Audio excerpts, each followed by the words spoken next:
The morning sun reflected off the glass towers of Sterling Enterprises, a symbol of power, success, and everything that Michael Sterling had built from the ground up. Inside those walls, people whispered his name with equal parts admiration and fear. He was the kind of CEO who commanded attention the moment he entered a room. Yet beneath his polished suit and relentless drive, there lingered an ache, the kind that no amount of money or achievement could numb. It had been 5 years since his wife's passing, 5 years of raising his little daughter, Emma, alone. She was his only light in a life otherwise consumed by work and loneliness. But on that particular morning, fate was about to blur the lines between power and humility in ways no one could have predicted. Before we continue, if you believe in kindness, second chances, and the power of compassion to change lives, make sure to like, comment, share, and subscribe. Your support helps us tell more stories that touch the heart and remind us of what truly matters. Down in the basement level of Sterling Enterprises, the janitor's room smelled faintly of cleaning chemicals and old mop water. Inside, a man named Daniel worked silently, his weathered hands gripping a broom like an old friend. He was a man who moved through life unseen, polite, quiet, and invisible to the corporate world above him. Few knew that years ago, he had been something else entirely, a paramedic who once saved lives every day.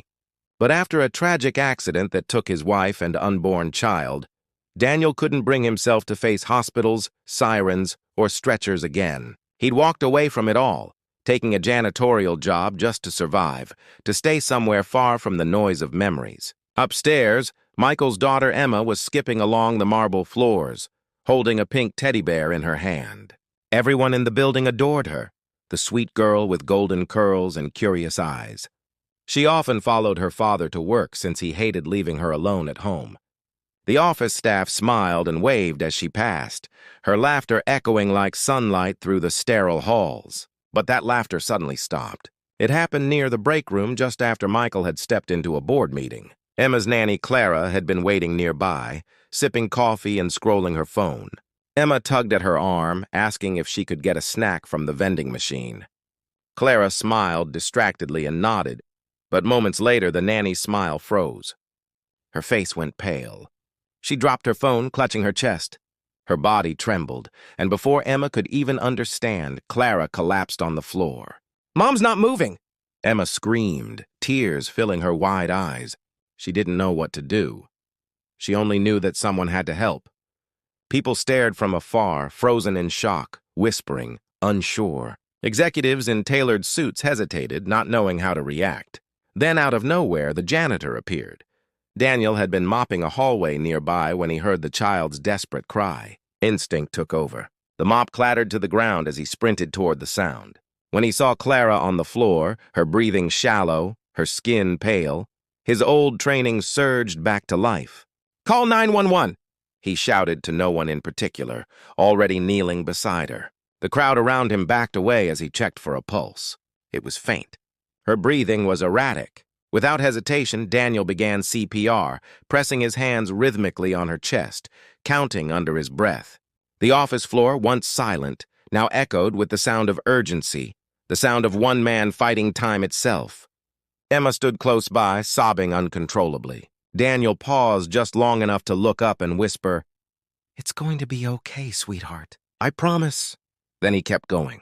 He didn't care who was watching, CEO or janitor. Life was life.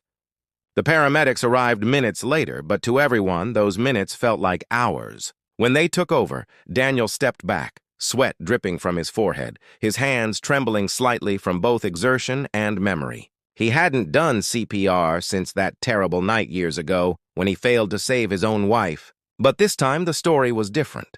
This time, the faint rise of Clara's chest meant something. Hope.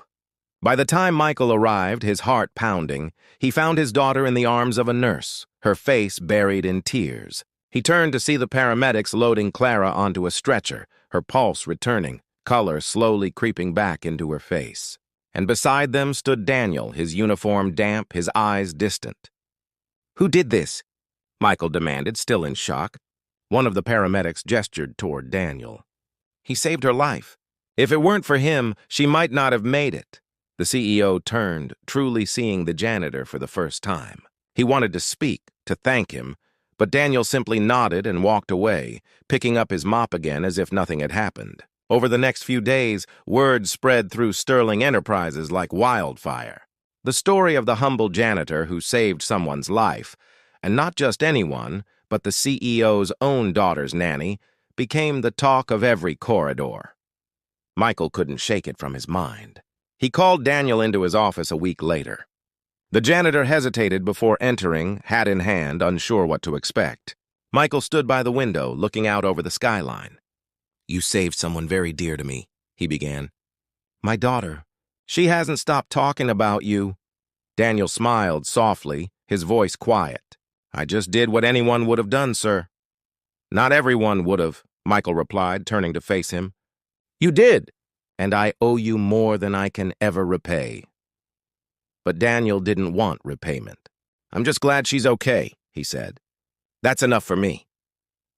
Something about the humility in those words hit Michael hard.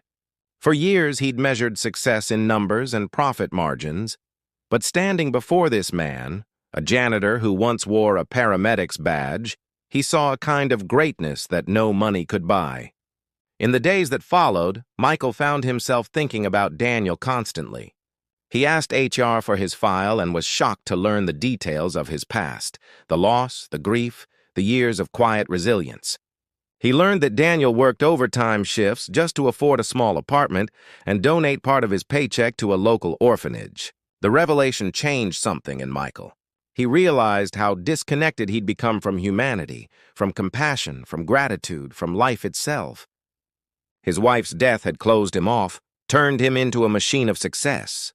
But Daniel's act reignited something long buried: faith in people, faith in purpose. Weeks later, Michael invited Daniel to lunch at the company cafeteria. The janitor tried to decline, saying he didn't belong in the CEO's circle, but Michael insisted. As they sat together, the entire staff watched in quiet disbelief. The powerful CEO eating beside the janitor who saved a life. It was a sight that silenced gossip and inspired admiration.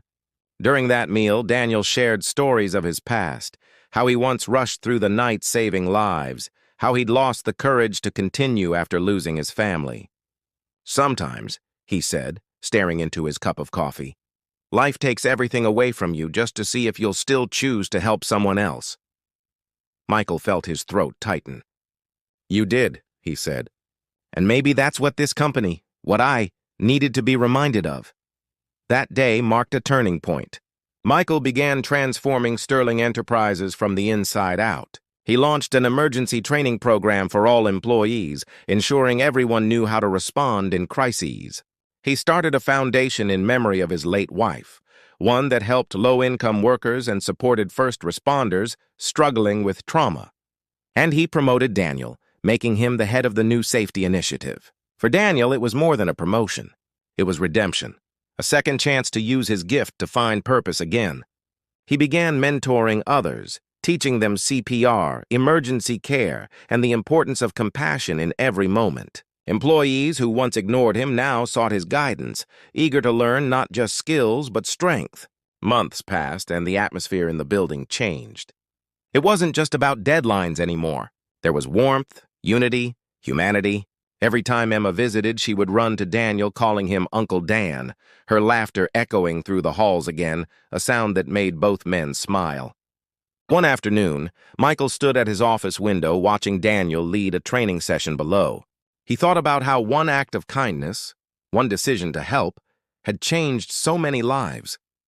And for the first time in years, he whispered a quiet thank you to the heavens for sending a janitor to save not just a life, but a soul. As Clara fully recovered and returned to work, she often joined Daniel in volunteering at community centers, helping others learn life-saving skills. The two of them, bound by fate and gratitude, became symbols of hope throughout the company. Life has a strange way of revealing its truths. Sometimes the ones who seem invisible are the ones carrying the greatest light. And sometimes all it takes is a moment of courage to remind us that compassion is the true measure of greatness. If this story touched your heart, please like, share, and subscribe, and help us keep sharing stories that restore faith in humanity. And before you go, tell us in the comments, what would you have done if you were in Daniel's place? Would you have stepped forward? Because sometimes it's not about who you are in the world. It's about who you choose to be when the world is watching.